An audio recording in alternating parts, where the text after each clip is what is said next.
ओम शांति।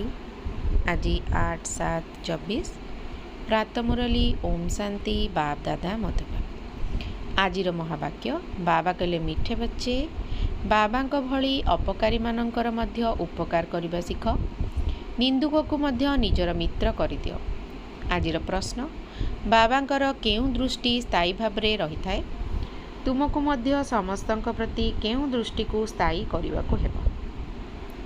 उत्तर बाबांकर एही दृष्टि स्थायी भाव में रही थाए जे दुनिया रे जेते भी आत्मा माने अछंती समस्ते मोर संतान, सेतिपाई बच्चे बच्चे बोली कहउछंती, किंतु तुमे माने केबे हेले काहाकू बच्चे बच्चे बोली कहि परिबो नाही।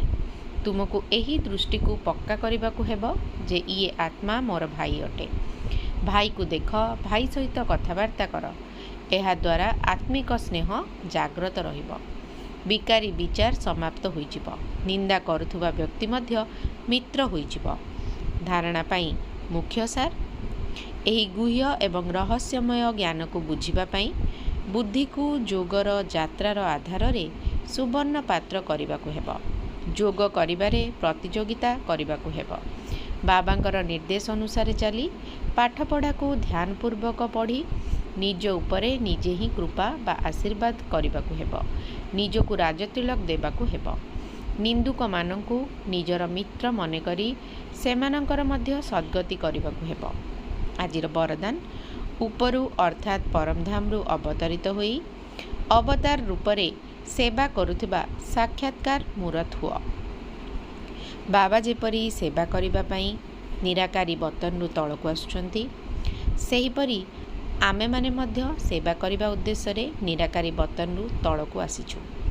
जदि एइभଳି अनुभव करी सेवा करिबो तेबे सर्वदा न्यारा एवं बाबांक समान सारा विश्वर प्यारा अर्थात प्रिय पात्र होइजिबो। उपरु तळकु आसीबार अर्थ हैला अवतार रूपरे अवतरित होई सेवा करिबा।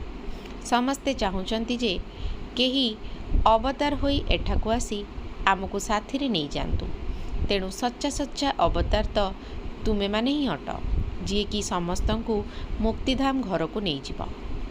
जेतेबेले निजकू एही भली अवतार मने करी सेवा करिबो सेतेबेले तुमे माने साक्षात्कार मूरत होई जीव एवं अनेक आत्मांकर मनोकामना पूर्ण हेबो। आजिर स्लोगान तुमको केही भल दियंतु बा खराब दियंतु, तुमे किंतु समस्त को स्नेह दियो, सहयोग दियो, दया कर।